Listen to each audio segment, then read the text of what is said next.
Vous êtes membre du collectif Pangala Santé PEP Guyanea. Vous êtes contre cette campagne de vaccination. Pour quelle raison? Nous sommes contre le vaccin. Et si vous permettez-moi, je viens ce soir pour parler directement pour mon peuple. Parce que le débat, déjà au départ, moi, ça avait tronqué, puisqu'il y a 3 personnes qui pour vaccin et puis moi, on saut. Il faut pouvoir trouver les personnes qui sont contre le vaccin en Guyane. Depuis là, il commençait à y parler, écoutez. Non, mais là, nous sommes sur l'organisation de la campagne. Moi, ça, mon PKP développé longtemps.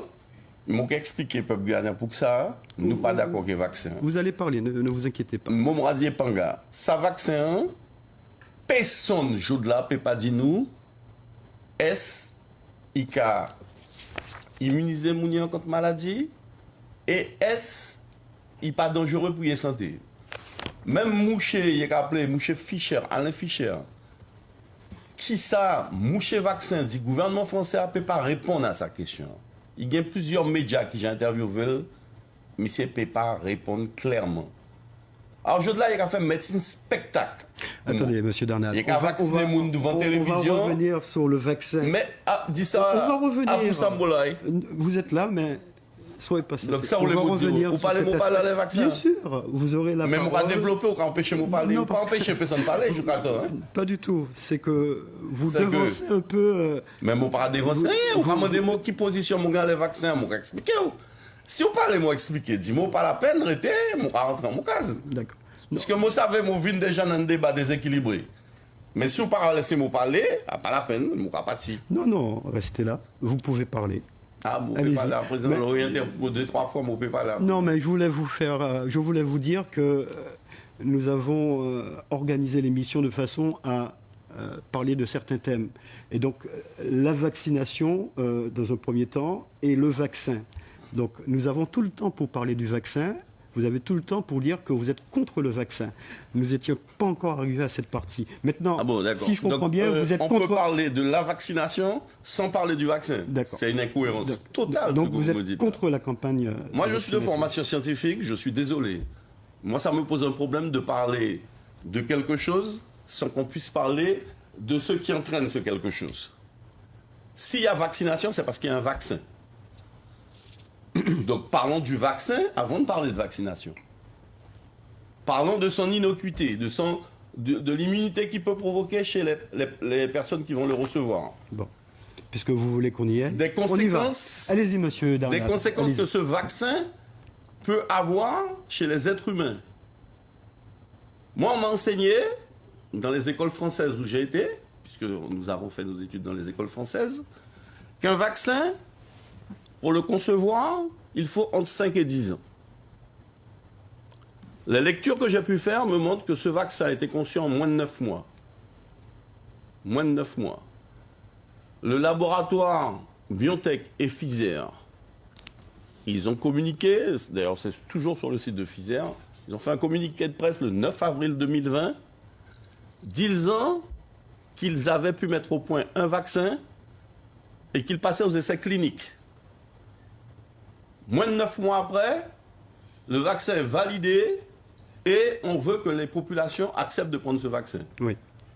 Là, vous parlez des vaccins traditionnels qui mettent beaucoup plus de temps. Non, c'est un vaccin à base d'ARN messager, j'ai bien compris. Oui, alors, si vous voulez qu'on rentre dans les détails, on va rentrer dans les détails. Monsieur Naché veut... Le vaccin à base d'ARN messager, c'est une nouvelle technologie, on est d'accord là-dessus. Ils ont commencé à travailler dessus dans les années 90, au début des années 90.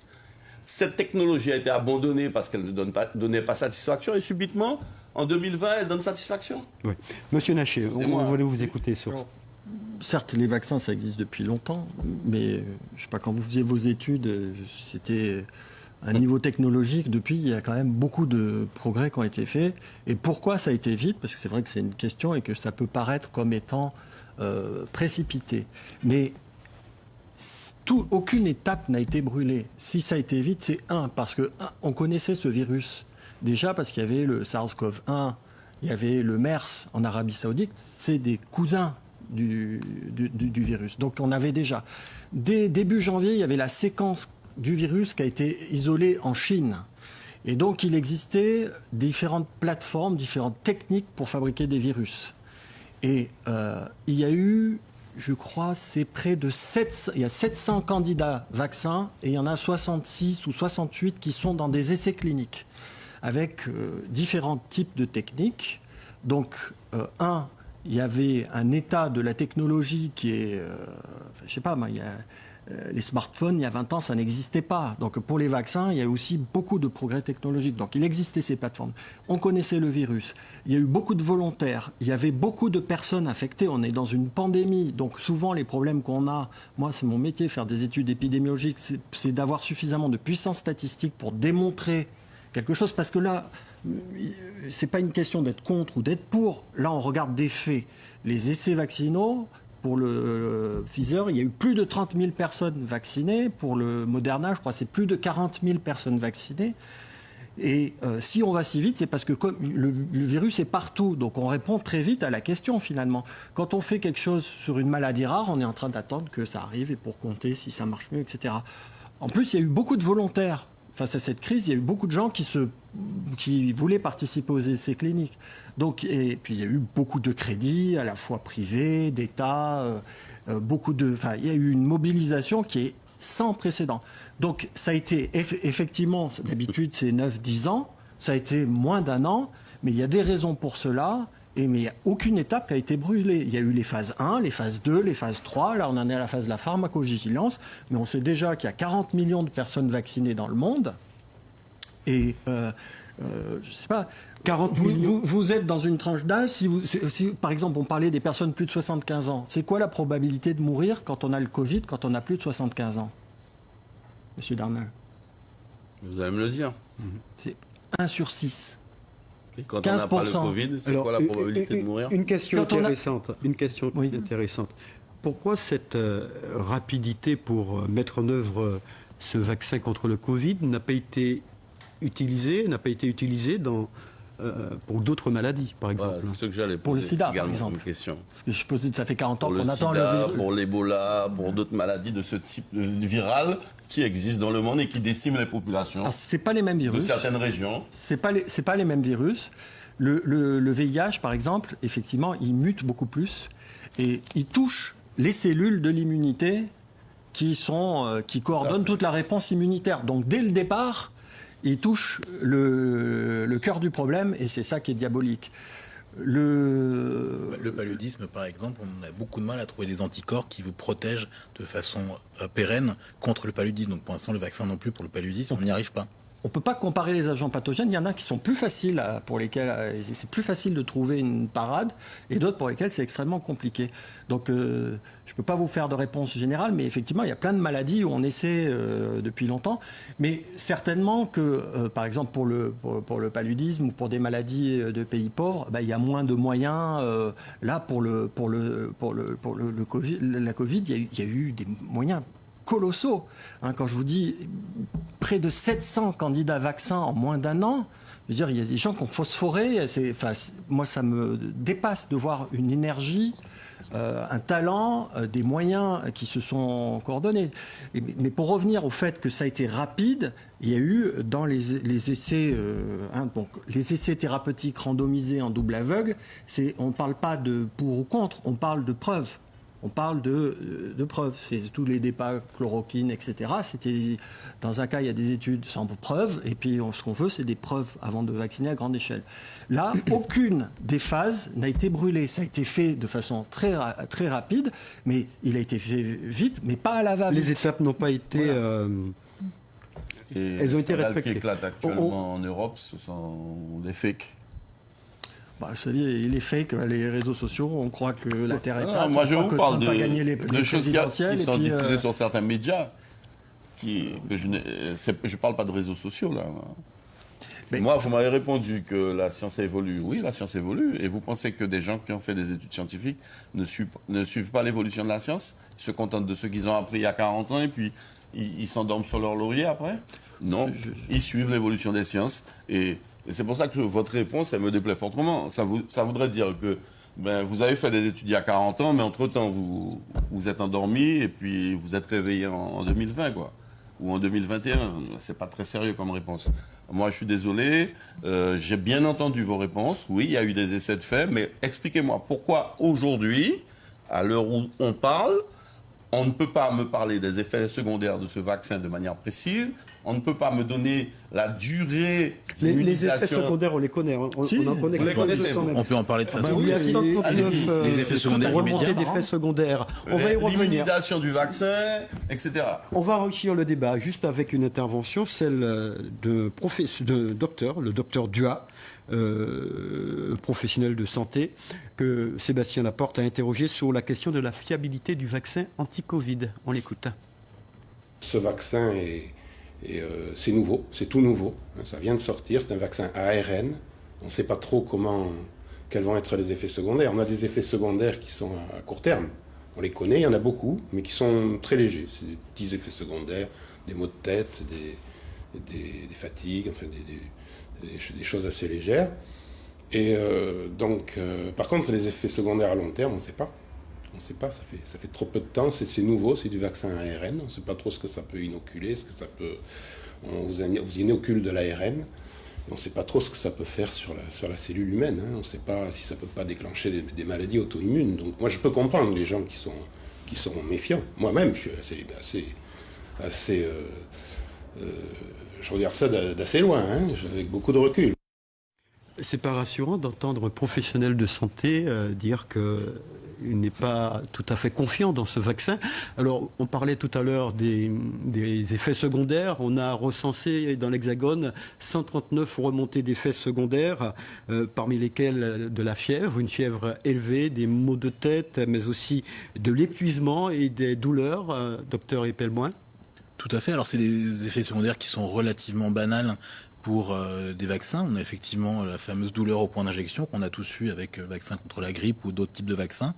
On peut effectivement avoir de la fièvre, on peut avoir des douleurs articulaires, donc ce qu'on appelle des arthralgies, des douleurs musculaires, des myalgies, des maux de tête qu'on appelle des céphalées. On peut avoir aussi une grande fatigue. Ça, c'est ce que le docteur Dua appelle les effets secondaires légers et plutôt banals. Et c'est effectivement des effets secondaires plutôt fréquents, mais bénins et qui passent très vite en 24, 48 heures, 72 heures, souvent avec du paracétamol et c'est réglé. Et il y a eu effectivement un certain nombre, je crois une quinzaine ou une vingtaine, si je dis pas de bêtises, d'effets secondaires plus graves, ce qu'on a appelé l'anaphylaxie. C'est-à-dire qu'on provoque une réaction, le vaccin provoque une réaction allergique chez de très rares personnes qui peut être inquiétante, mais jusqu'à présent, toutes celles qui sont survenues aussi bien en France que aux États-Unis, ils ont fait le vaccin, la première étude qui est sortie avec 2 millions de vaccins administrés et une vingtaine d'effets secondaires conséquents qui sont liés à l'anaphylaxie, donc c'est-à-dire des conséquences de l'allergie où on peut avoir une baisse de tension, etc. Mais tous les patients sont repartis le jour même sur leurs deux jambes parce que les choses ont pu être réglées. Donc il faut être extrêmement vigilant vis-à-vis de ça. On sait que ça existe avec d'autres choses, ça existe avec les aliments, ça existe avec un certain nombre de médicaments que les gens prennent tous les jours. Donc il faut être très vigilant. Ensuite, M. Dua, M. Darnal ont raison. C'est-à-dire qu'il y a un certain nombre d'effets secondaires à long terme que pour l'instant on ne connaît pas. Alors c'est vrai qu'ensuite la nature humaine varie. Il y a des gens qui vont être très inquiets de ce qui peut survenir, d'autres qui vont être moins inquiets. Une chose est sûre, c'est que les laboratoires aujourd'hui sont complètement scrutés à la loupe par toutes les agences partout dans le monde, par les médias, par les associations à raison. Et effectivement, on est en train de regarder ce qui se passe. On a vu un certain nombre de choses, d'événements qui sont arrivés depuis le début de la vaccination. On a entendu parler de paralysie faciale, on a entendu parler d'encéphalite, d'encéphalomyélite. Sauf que il faut vraiment voir qu'on a vacciné beaucoup de monde. Et les mots que je viens de vous prononcer, la paralysie faciale ou l'atteinte du système nerveux central, c'est des choses que les gens auraient pu faire s'ils n'avaient pas été vaccinés. Pour l'instant, on n'a pas fait de lien. Encore une fois, quelqu'un peut avoir un accident vasculaire cérébral dans les jours qui viennent. S'il n'avait pas été vacciné, il aurait fait cet accident vasculaire cérébral. Et puis, si par hasard on l'a vacciné à ce moment-là et que ça survient, il peut y avoir confusion, donc il faut faire attention à la causalité entre la vaccination et puis la survenue de ce type d'effet. Ces effets secondaires peuvent avoir des conséquences plus ou moins graves sur des personnes dont la santé est déjà précaire, on va dire. L'anaphylaxie,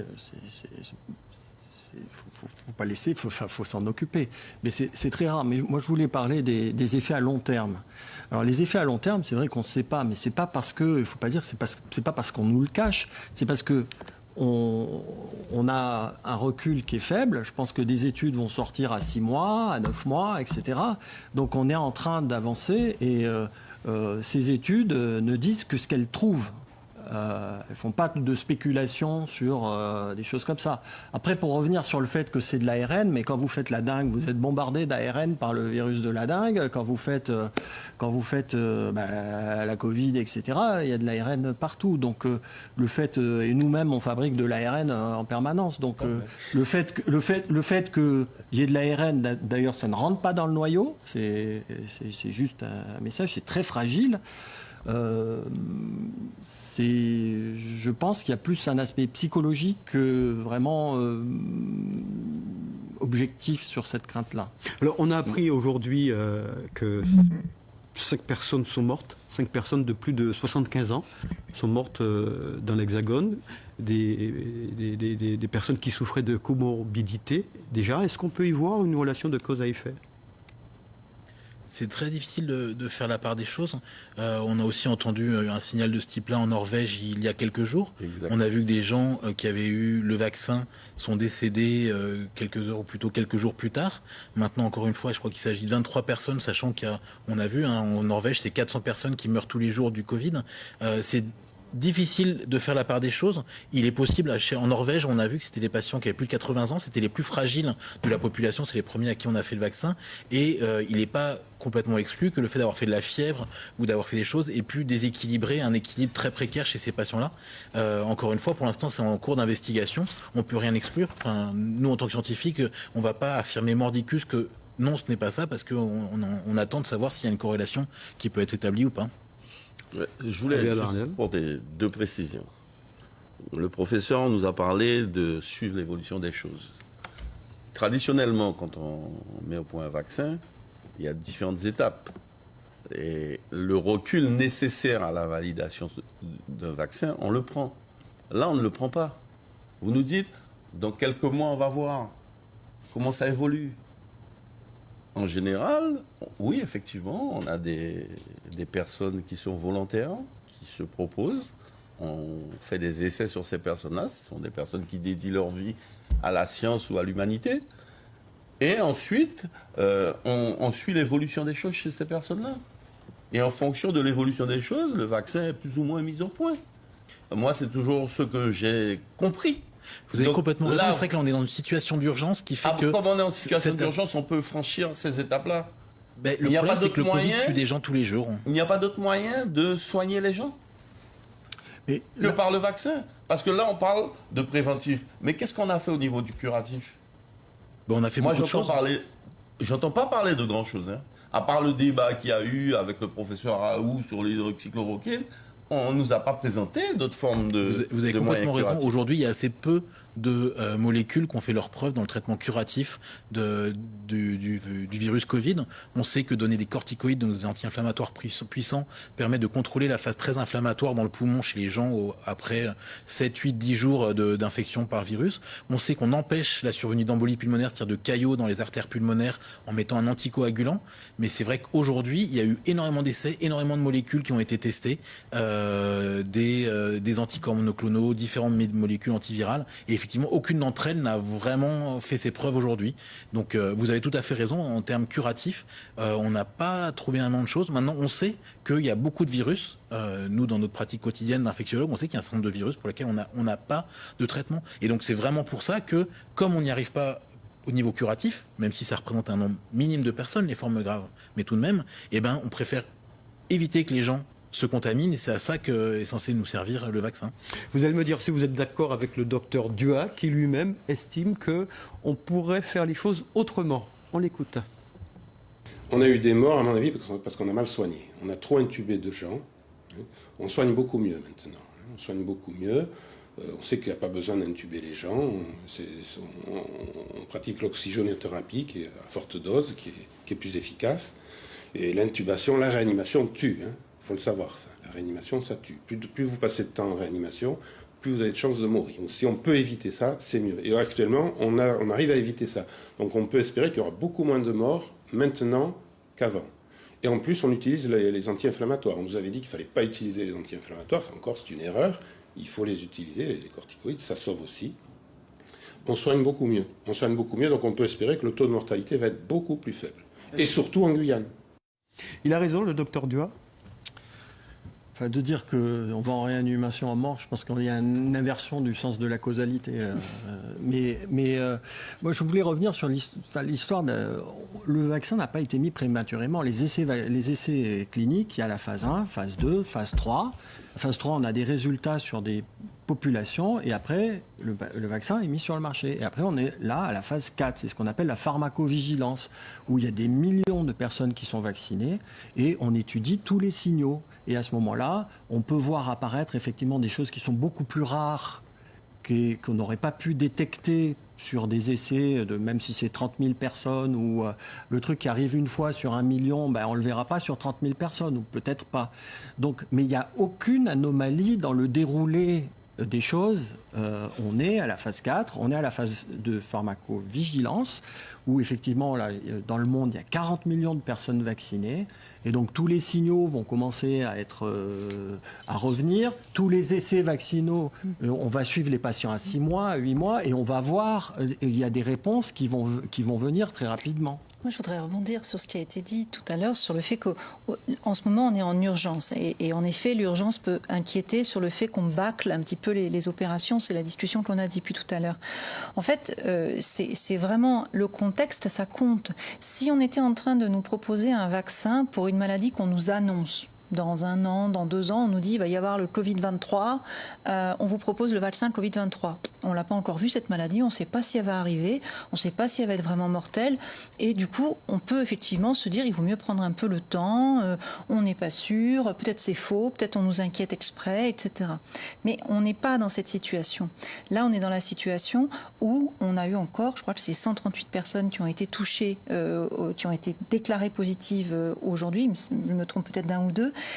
Et parmi ces personnes-là, il y en a 1, 2 qui vont statistiquement aller en réanimation. Et je le souhaite à personne, malgré la qualité des médecins guyanais, je souhaite à personne déjà d'avoir le Covid, parce que les proches qui l'ont eu, ils n'ont vraiment pas aimé.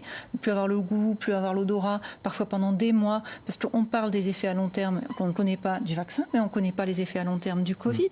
Le Covid, dans 10 ans, les millions de gens qui ont eu le Covid, est-ce qu'ils vont vivre 20 ans de moins? On ne sait pas, il faut attendre qu'ils meurent pour voir s'ils ont mort plus tôt ou pas. Par principe, on a du recul sur la peste et le choléra. On a du recul sur rien.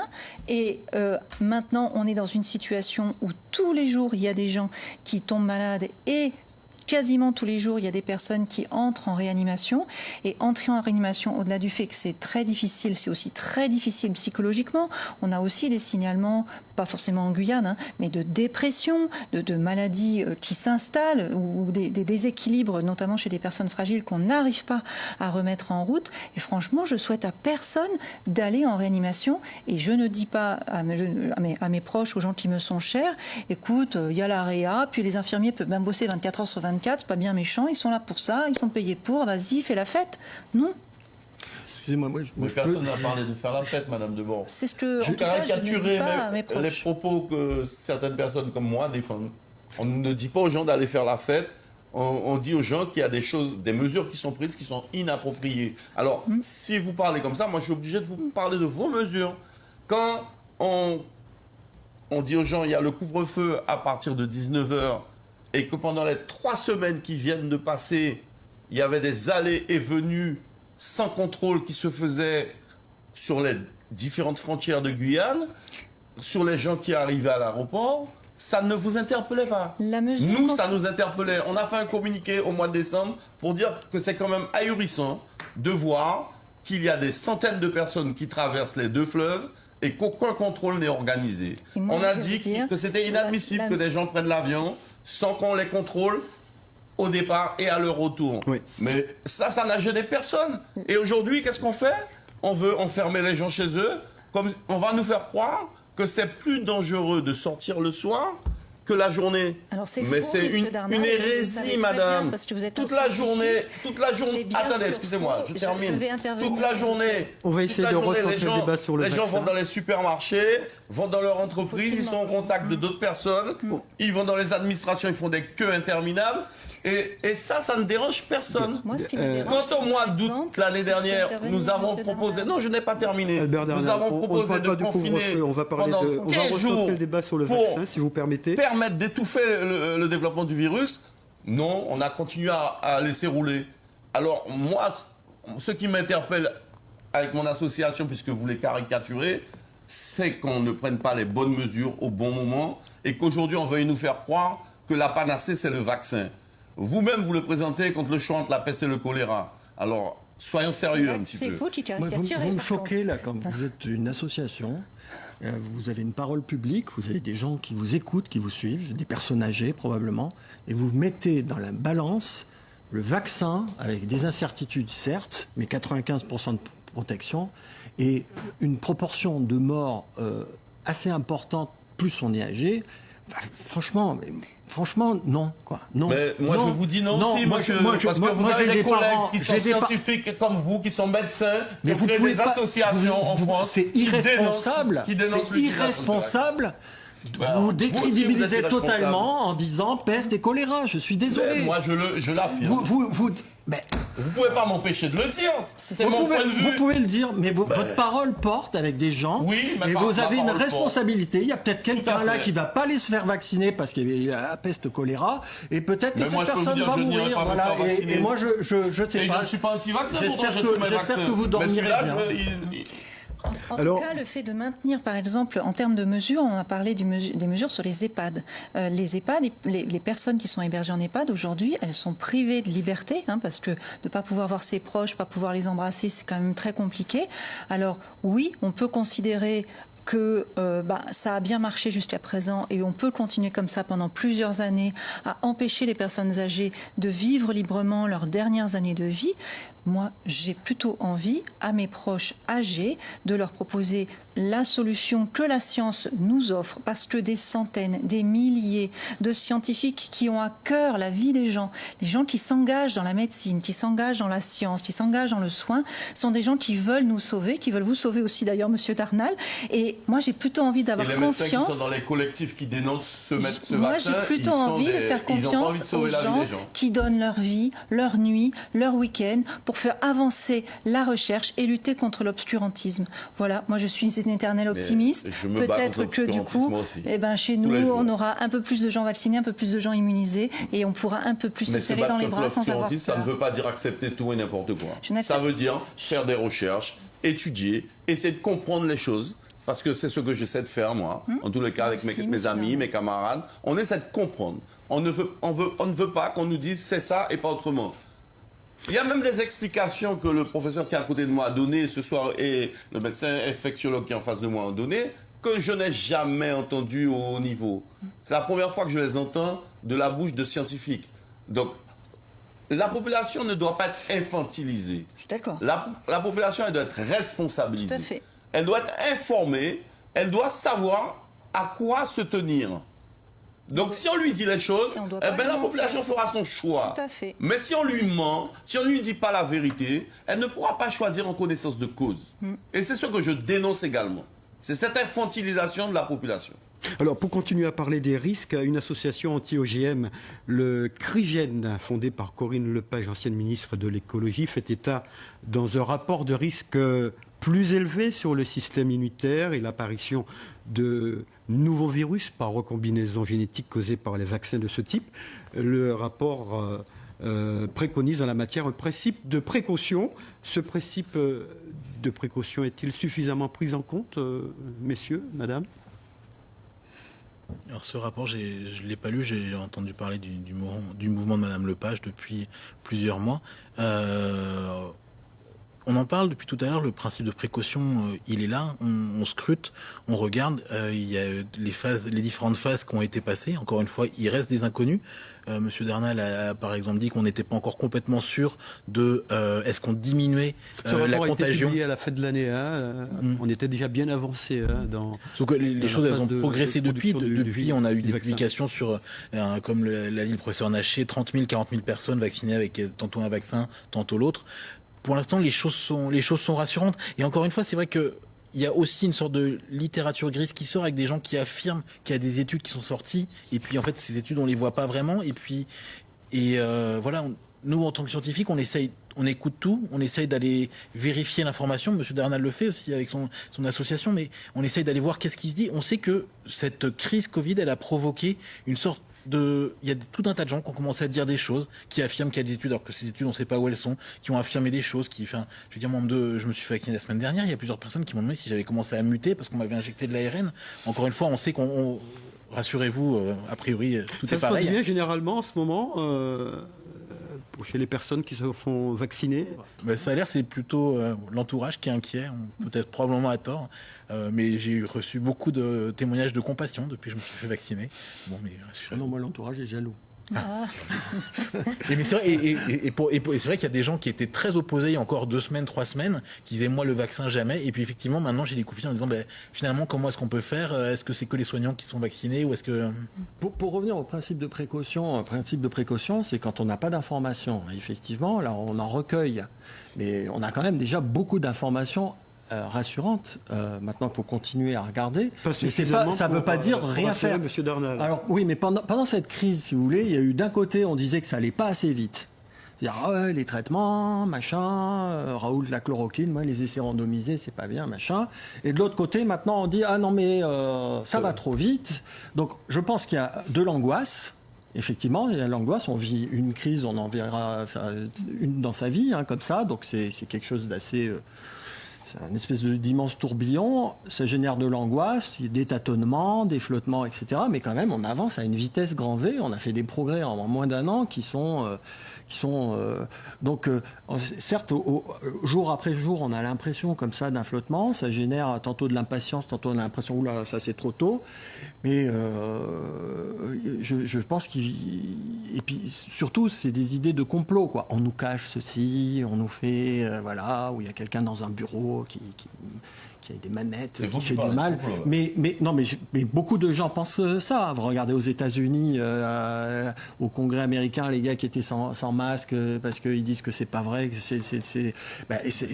Il y a eu des États-Unis. Oui, mais ça reflète quand même avec justement beaucoup d'informations qui sont mal triées, qui sont absorbées. C'est très difficile de faire le tri sur ce qui est fiable et ce qui est pas fiable. Et c'est pour ça que vous dites que vous voulez informer la population, et je pense qu'effectivement il faut leur donner les bons éléments pour prendre leurs décisions. Et puis parce que encore une fois, moi je pense que ça serait dramatique pour des fausses peurs ou pour des raisons qui sont fallacieuses de ne pas se faire vacciner et de prendre un risque avec sa vie ou celle de ses proches. Oui. Selon vous, les bonnes informations, ce seraient les vôtres alors?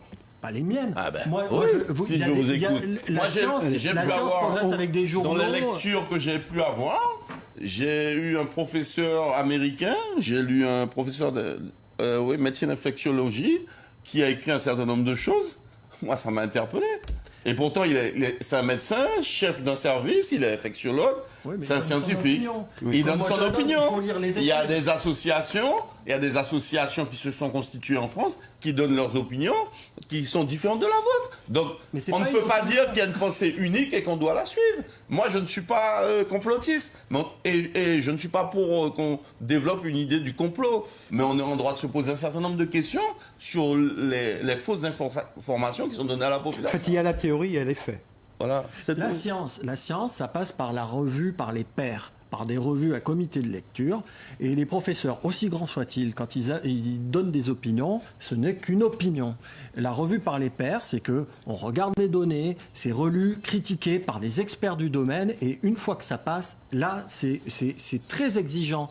Et c'est pas des opinions. Alors, il nous reste un peu plus de 5 minutes d'émission. On va revenir à la campagne de vaccination et à son organisation, notamment sur le fleuve et dans les communes isolées. La Guyane dispose désormais de 3 centres de vaccination depuis le 16 janvier, samedi dernier.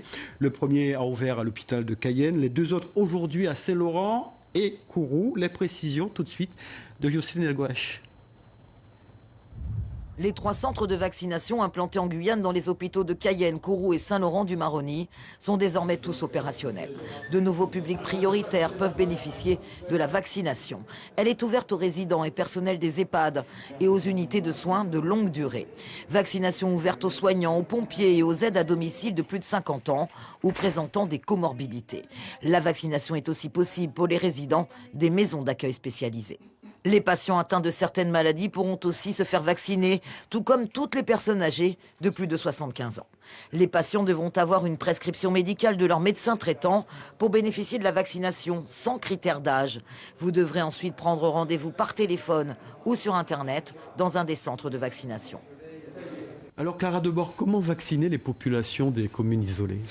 En s'appuyant sur le réseau des centres de santé, des CDPS, qui est un réseau formidable qu'on nous envie, avec des professionnels de santé extrêmement compétents et engagés, et qui toute l'année vaccinent. Toute l'année, les professionnels de santé des CDPS vaccinent, y compris avec des vaccins qui doivent être gardés au froid.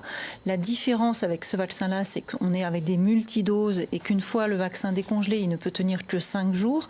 Donc ça demande un peu plus d'organisation que d'habitude, c'est-à-dire il faut un système de réservation, parce qu'il ne faudrait pas qu'on jette des vaccins tellement ce vaccin est précieux. Mais donc dès l'instant que les équipes sont en mesure de réunir un certain nombre de volontaires à la vaccination, eh bien les doses sont commandées à la pharmacie du centre hospitalier de Cayenne qui, avec les moyens habituels, les moyens aériens bien sûr, envoie avec les professionnels de santé nécessaires les doses nécessaires pour pouvoir vacciner. Donc on a ce maillage-là qui, évidemment, là, ça ne sera pas des prises de rendez-vous par Internet, on ne va pas faire de la même façon que dans les centres de vaccination du littoral, mais on va s'appuyer sur le circuit pharmaceutique très efficace qu'on a en Guyane et sur le circuit et sur le réseau des centres de santé. Alors on arrive au terme de cette émission. Avant de conclure, je voudrais vous laisser la parole à tout un chacun autour de cette table pour un tour de table, si vous avez un message à délivrer. On va commencer par vous, Monsieur Darnel. Le contraire m'eût étonné, mais c'est pas grave. Moi, je veux insister sur un point. Un des moyens de se prémunir contre ce virus, c'est le sport. Moi, je pense que permettre la pratique du sport en Guyane à nos jeunes qui en ont besoin, au lieu de les laisser errer en faisant un peu tout et n'importe quoi, ce serait un des premiers moyens de lutter contre le développement de ce virus dans la population. Je suis convaincu, le sport, c'est un moyen de développement des capacités respiratoires des êtres humains. Et donc, aujourd'hui, 39 000 licenciés sont privés de sport. Ça, c'est une première chose. Et la dernière chose, moi, je dis à la population, panga. Nous pouvons savoir, ça y est derrière, ça vaccin. Nous pouvons dire rien, et qu'à raconter nous, ça y est, panga. Docteur Epelboin. Je comprends le point de vue de M. Darnal. Et puis moi, en tant que soignant, j'ai vu des mamies, j'ai vu des patients avec de l'hypertension ou trop gros ou diabétiques, avec une respiration catastrophique, une saturation, une quantité d'oxygène dans le sang qui s'en sortait plus, le virus qui avait pris tous les poumons, certains qui ont survécu, mais après combien de jours à l'hôpital dans des conditions pas possibles, pas de l'hôpital, mais à cause de leur maladie, qui ont fait de la réanimation, qui ont été intubés, comme on l'a dit. Moi, je pense qu'aujourd'hui, vraiment, il faut mettre un terme le plus possible à cette pandémie. Et pour ça, je pense que le vaccin, c'est vraiment la solution. Professeur Nacher. Alors moi, je pense à nos voisins, parce qu'effectivement, on est dans un monde connecté. Et j'écrivais à mon collègue, à Stéphane Vreden, à Paramaribo. Eux, il n'y aura que les soignants qui auront du vaccin OMS, mais peut-être en mars. Et pour la population, pour l'instant, apparemment, il n'y a rien de prévu. Et au Brésil, ils utilisent le Sinovac avec 50% d'efficacité. Donc je pense que faut... là, on est là à débattre pour contre, mais on est quand même des privilégiés. Je pense à tous les pays du Sud pour qui, pour l'instant, le vaccin, ça reste très théorique. Merci, professeur Nacher. Madame Deban, pour terminer, vous avez quelques secondes, 30 secondes. Quelques secondes pour faire part de, à la fois mon optimisme sur le déploiement de cette campagne et du fait que les Guyanais vont se saisir de cet outil qui leur est offert au moment où de nouveaux variants arrivent, des variants d'autant plus contagieux qu'ils nécessitent un respect des distances et de la distance physique encore plus important, un respect du masque encore plus strict, et que je ne me vois pas durer des années comme ça. Donc je m'accroche à cet espoir d'une immunisation collective, parce que c'est collectivement qu'on va s'en sortir. Merci à tous les quatre pour votre éclairage sur ce sujet sensible de la vaccination. J'espère, chers téléspectateurs, que cette émission vous aura permis de vous faire une idée plus précise sur cette question et qu'elle vous aidera peut-être à prendre votre décision de vous faire ou pas vacciner. Très bonne soirée à tous.